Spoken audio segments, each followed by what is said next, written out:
ആദ്യമേ തന്നെ അദ്ദേഹത്തിന് പ്രത്യേകമായ അഭിനന്ദനങ്ങൾ നേരുകയാണ്. ഇപ്പോഴും പ്രതിപക്ഷ നേതാവിനെ അപ്പുറത്ത് തീരുമാനിക്കാൻ പറ്റിയിട്ടില്ല. അപ്പോൾ അത്തരം കാര്യങ്ങളിലേക്കൊക്കെ വരും ദിവസങ്ങളിൽ ചർച്ചകൾ മാറി പോട്ടെ എന്നാണ് പറയാനുള്ളത്. കാരണം കഴിഞ്ഞൊരു 10 വർഷക്കാലത്തെ ദുരിതത്തിൽ നിന്ന് 102 സീറ്റ് നൽകി കേരളത്തിൽ കോൺഗ്രസിനെ അധികാരത്തിലേക്ക് എത്തിയിരിക്കുകയാണ്. തീർച്ചയായിട്ടും കേരളം മുഴുവൻ ആഗ്രഹിച്ചാണ്. എല്ലാ ജനറേഷൻ്റെയും പിന്തുണ അദ്ദേഹത്തിനുണ്ട്. കാരണം എല്ലാവരും ഒരു നല്ല മാറ്റം ആഗ്രഹിച്ചിരുന്നു. ഇടതുപക്ഷ ജനാധിപത്യ മുന്നണി അവിടെ ചെയ്തത് വിവാദങ്ങൾ ഉണ്ടാക്കുവാനാണ് ശ്രമിച്ചത്. സ്വാഭാവികമായിട്ടും ഹൈക്കമാൻഡ് ആരെ പ്രഖ്യാപിക്കുന്നു അവരെ അംഗീകരിക്കുക എന്നുള്ളത് എല്ലാ പാർട്ടി പ്രവർത്തകരുടെയും ഒരു ഇതല്ലേ. അങ്ങനെയുള്ള വളരെ പക്വതയുള്ള അഗാധ തലത്തിൽ ജനകീയ പ്രശ്നങ്ങളെ മനസ്സിലാക്കുന്ന ഒരു വ്യക്തിയാണ് കേരള സമൂഹത്തിന് മുഖ്യമന്ത്രിയായിട്ട് ലഭിച്ചിട്ടുള്ളത്. മുന്നണിക്ക് കഴിഞ്ഞ കാലങ്ങളിലുള്ളതിൽ വ്യത്യസ്തമായ ഒരു വലിയ വിജയം കേരളത്തിലെ ജനത സമ്മാനിച്ചതാണ്. 10 ദിവസം മുഖ്യമന്ത്രിയെ സംബന്ധിച്ചൊരു വൈകി എന്നുള്ള വലിയ ആക്ഷേപമൊക്കെ ഉയർത്തിയെങ്കിൽ കൂടി അതൊരു ജനാധിപത്യ പ്രോസസ്സിൻ്റെ ഭാഗമായിട്ടുണ്ടാകുന്ന സ്വാഭാവികമായൊരു ഡിലേ മാത്രമാണ്. ഒരു വലിയ ദേശീയ പ്രസ്ഥാനത്തെ സംബന്ധിച്ച് അതിൻ്റെ ഒരു ഭരണത്തിൽ വരുന്ന സംസ്ഥാനത്തിനകത്ത് മുഖ്യമന്ത്രിയെ തീരുമാനിക്കുക എന്ന് പറഞ്ഞാൽ വളരെ ഈസി ടാസ്ക് അല്ല. ഇപ്പോഴും പ്രതിപക്ഷ നേതാവിനെ അപ്പുറത്ത് തീരുമാനിക്കാൻ പറ്റിയിട്ടില്ല. അപ്പോൾ അത്തരം കാര്യങ്ങളിലേക്കൊക്കെ വരും ദിവസങ്ങളിൽ ചർച്ചകൾ മാറി പോട്ടെ എന്നാണ് പറയാനുള്ളത്. കൊടുങ്ങല്ലൂരിലെ ഇടതുപക്ഷ സീറ്റായിരുന്നു എങ്കിൽ കൂടി അത് 2 തവണ നഷ്ടപ്പെട്ടതാണ്. അത് തിരിച്ചുപിടിക്കാൻ വേണ്ടി സാധിച്ചു. അത് കേരളത്തിലെ കഴിഞ്ഞ 10 വർഷക്കാലം യൂത്ത് കോൺഗ്രസ് കേസ് പ്രവർത്തനം നടത്തിയുള്ള ഒരു അംഗീകാരമായിട്ട് കൂടി കണക്കാക്കി. 23,000 വോട്ടിനാണ് 2 തവണയായിട്ട് ആ സീറ്റ് പരാജയപ്പെട്ടുണ്ടായിരുന്നത്. ഇപ്പോൾ ഈ തെരഞ്ഞെടുപ്പ് 8,308 വോട്ടിൻ്റെ ഭൂരിപക്ഷത്തിനാണ് വിജയിക്കാൻ വേണ്ടി കഴിഞ്ഞത്. അത് മുനിസിപ്പാലിറ്റി ഉൾപ്പെടെയുള്ള വർഷത്തിന് വലിയ ശക്തിയുള്ള പ്രദേശങ്ങൾ ഉൾപ്പെടുന്നുണ്ടെങ്കിൽ കൂടി തെരഞ്ഞെടുപ്പിൽ പക്ഷേ അവിടെ എല്ലാ പ്രദേശങ്ങളിലും UDFന് വ്യക്തമായ മേൽക്കൈ ലഭിക്കുന്ന രീതിയിലാണ് പ്രചരണമൊക്കെ മുന്നോട്ട് പോയത്. കേരളത്തിൽ ഐക്യജനാധിപത്യ മുന്നണി അധികാരത്തിൽ വരുമ്പോൾ സ്വാഭാവികമായിട്ടും കാട്ടാക്കടയിൽ പ്രതി ഉണ്ടാകുമെന്ന് നമ്മൾ പറഞ്ഞിരുന്ന ഒരു വിഷയം. നമുക്കതുപോലെ സംഭവിച്ചു എന്നുള്ളത്. അവിടുത്തെ ഒരു ജനവികാരം മുഴുവൻ ഇടതുപക്ഷ ജനാധിപത്യ മുന്നണിക്ക് എതിരായിരുന്നതോടൊപ്പം തന്നെ കാട്ടാക്കട നിയോജകമണ്ഡലത്തിലും അത് തന്നെയായിരുന്നു. അതുകൊണ്ട് തന്നെയാണ് സ്വാഭാവികമായിട്ടും നമ്മൾ വിജയിക്കുമെന്ന് പറഞ്ഞത്. അത് സംഭവിച്ചു എന്നുള്ളത് ആ സന്തോഷം അതൊരു പാർട്ടി പ്രവർത്തകൻ എന്നുള്ള നിലയിൽ എനിക്കും മറ്റുള്ള എല്ലാവർക്കും ഉള്ള ഒരു സ്വകാര്യ അഹങ്കാരം. സ്വാഭാവികമായിട്ടും ഹൈക്കമാൻഡ് ആരെ പ്രഖ്യാപിക്കുന്നു അവരെ അംഗീകരിക്കുക എന്നുള്ളത് എല്ലാ പാർട്ടി പ്രവർത്തകരുടെയും ഒരു ഇതല്ലേ. നമ്മളത് അംഗീകരിക്കുന്നു എന്നുള്ളത് വളരെ ഉചിതമായ തീരുമാനമെടുത്തിട്ടുണ്ട്. ആദ്യമേ തന്നെ അദ്ദേഹത്തിന് പ്രത്യേകമായ അഭിനന്ദനങ്ങൾ നേരുകയാണ്. കേരളത്തിൽ ഭരണമാറ്റം ആഗ്രഹിച്ച ജനങ്ങൾ ആഗ്രഹിക്കുന്ന ഒരു മാറ്റം തെരഞ്ഞെടുപ്പിൽ കൊണ്ടുവരാൻ സാധിച്ചു. ഇനി ഭരണത്തിലും അത്തരത്തിലുള്ള മാറ്റങ്ങൾ കൊണ്ടുവരാനായിട്ടായിരിക്കും ശ്രീ VD സതീശൻ്റെ നേതൃത്വത്തിൽ UDF ശ്രമിക്കുന്നത്. ICC തീരുമാനിച്ച് ഫൈനലായിട്ട് മുഖ്യമന്ത്രിയെ നമുക്ക് ഏറ്റവും ജനകീയനായ ഒരു മുഖ്യമന്ത്രിയെ കേരളത്തിന് ലഭിച്ചിരിക്കുകയാണ്.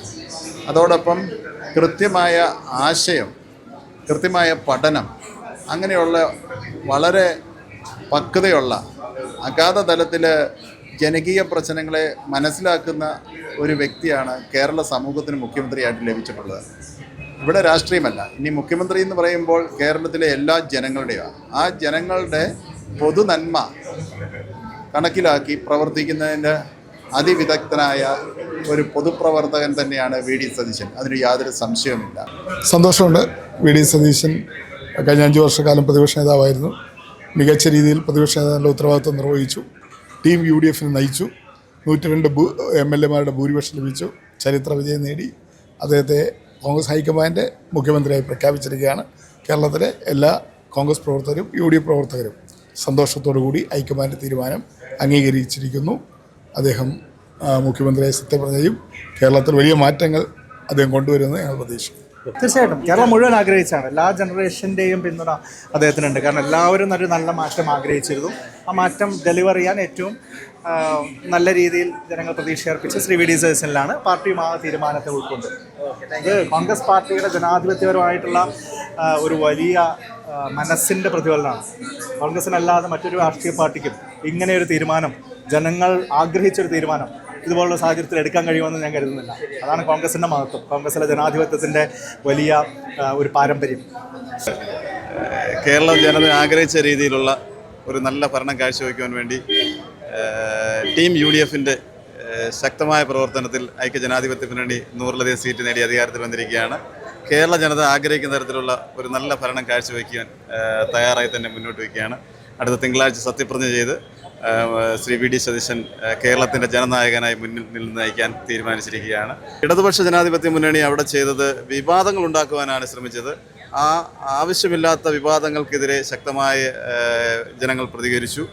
അതോടൊപ്പം തന്നെ അടൂരിൻ്റെ വികസന സ്വപ്നങ്ങൾ നഷ്ടപ്പെട്ടു പോയ 15 വർഷത്തെ അടൂരിൻ്റെ വസന്തകാലം തിരികെ കൊണ്ടുവരാൻ വേണ്ടി ജനങ്ങൾ നൽകിയ അംഗീകാരം ഏറ്റെടുത്തുകൊണ്ട് മുന്നോട്ട് പോകും. കാരണം നിങ്ങളെല്ലാവരും വലിയ സന്തോഷത്തോടു കൂടി കേരളത്തിൽ പുതിയ മുഖ്യമന്ത്രിയെ എന്താ പറയുക ഇന്ത്യൻ നാഷണൽ കോൺഗ്രസ് തീരുമാനമെടുത്ത് അറിയിച്ചിരിക്കുന്നു. പാർട്ടി എടുക്കുന്ന തീരുമാനം കാരണം അത് കേരളത്തിലെ അതേപോലെ തന്നെ ഇന്ത്യയിലെ എല്ലാ കോൺഗ്രസിൻ്റെ പ്രവർത്തകരും ആ ഒരു തീരുമാനം അംഗീകരിച്ച് മുന്നോട്ട് പോകുന്ന പാർട്ടിയുടെ ഉത്തരവാദിത്തപ്പെട്ട ആളുകളാണ്. അപ്പോൾ എല്ലാവരും വലിയ കാരണം കഴിഞ്ഞൊരു 10 വർഷക്കാലത്തെ ദുരിതത്തിൽ നിന്ന് 102 സീറ്റ് നൽകി കേരളത്തിൽ കോൺഗ്രസിനെ അധികാരത്തിലേക്ക് എത്തിയിരിക്കുകയാണ്. രാഹുൽജി പ്രഖ്യാപിച്ച ഇന്ദിരാ ഗ്യാരണ്ടികൾ ഉൾപ്പെടെ നടപ്പിലാക്കുന്നതിന് വേണ്ടിയിട്ടുള്ള തീരുമാനങ്ങളുമായിട്ട് ഞങ്ങൾ മുന്നോട്ട് വളരെ ഹൃദയപൂർവ്വം സ്വാഗതം ചെയ്യുന്നു.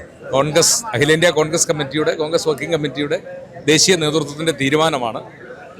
തീരുമാനമെടുക്കുന്നതിന് മുമ്പ് തന്നെ അവർ പറഞ്ഞൊരു കാര്യമുണ്ടല്ലോ, കേരളത്തിലെ ജനങ്ങളുടെ മനസ്സറിഞ്ഞ തീരുമാനം. ഏതായാലും തീരുമാനത്തിലേറെ സന്തോഷം. അല്പം വൈകിയെങ്കിലും വളരെ മധുരമുള്ള ഒരു തീരുമാനമാണ്. ഏറെ സന്തോഷം. കോൺഗ്രസിൻ്റെ AICCയുടെ തീരുമാനമല്ലേ, അതെല്ലാവരും സന്തോഷത്തോടെ അംഗീകരിക്കുന്നു. ചടയമംഗലത്ത് UDF ശക്തമായി പ്രവർത്തിച്ചു. നമുക്ക് കഴിഞ്ഞ 5 വർഷമായിട്ട് ഞാൻ ആ മണ്ഡലത്തിൽ തന്നെ നിന്ന ആളാണ്. അപ്പോൾ അങ്ങനെ ഒരു അനുകൂലമായ സാഹചര്യം ഉണ്ടായി. പിന്നെ ഇടതുപക്ഷം കഴിഞ്ഞ കുത്തകയായിട്ട് വെച്ചിരിക്കുന്ന അവർക്കെതിരായിട്ടുള്ളൊരു വികാരം ഉണ്ടായിരുന്നു, ഗവൺമെൻറ്റിനെതിരായ വികാരം ഉണ്ടായിരുന്നു. അങ്ങനെ ഒരു വിജയം നമുക്ക് സമ്മാനിച്ചു.